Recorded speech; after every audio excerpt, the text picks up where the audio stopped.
we're going to go ahead and work on managing users, the time clock, and permissions. So we'll go ahead and sign in as an administrator first. And we go right straight to administration. On this panel, there's a drop-down. This is an admin panel. See a lot of different things in here. We'll go to manage users, press grow, and then we can, anybody that's been registered in the clinic will be here. If you double click on one, it'll bring that account up, and you can see this particular one was accounts disabled, and that fictitious employee was terminated. So what we're going to do is go ahead and put in a new user. So we're going to put in Betty, and we're going to give her a password of lowercase PASSWORD, and we'll give her a title as she's going to be a tech, and so we'll give her a full name here. Oops. Betty Jones, and technologist. Well, let's just say she's an Ecotech. Alright, and it's going to force a password change when she logs in. So all you have to do is as administrators, put their first name in, and it's not case sensitive on the username, and then type in password, all lowercase PASSWORD, and any new person will put in that, and it'll force them to go to get a new password. So let's go ahead and put in today's date as our starting date, and then we'll go over to permissions here. So as a tech, we'll let her add records, edit drop-downs, create reports, edit templates, and we're going to go ahead and leave the time card checked so that we can go ahead and demonstrate that.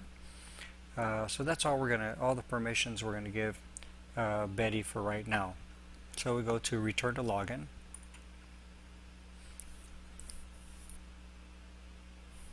And we can even put in, I'll show you, we can put it in lowercase, and we put in PASSWORD, and all you have to do is hit enter.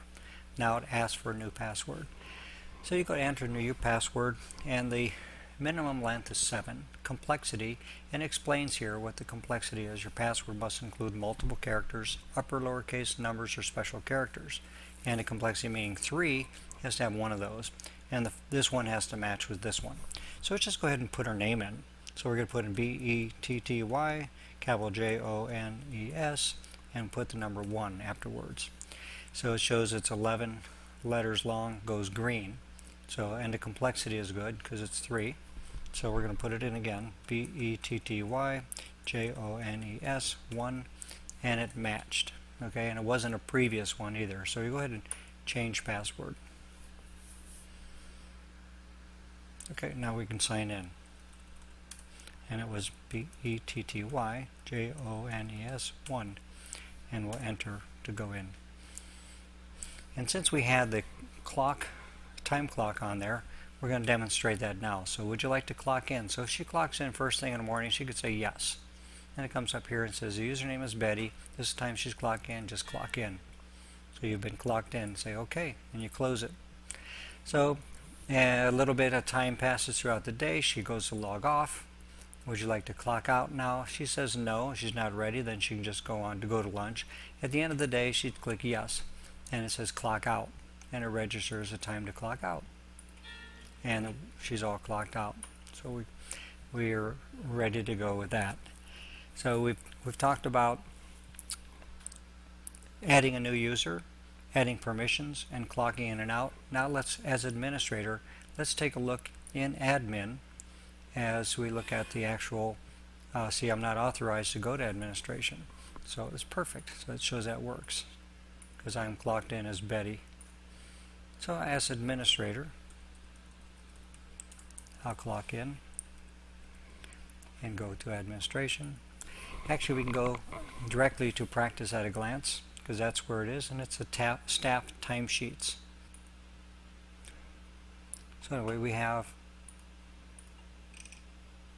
the clock in and out of Betty.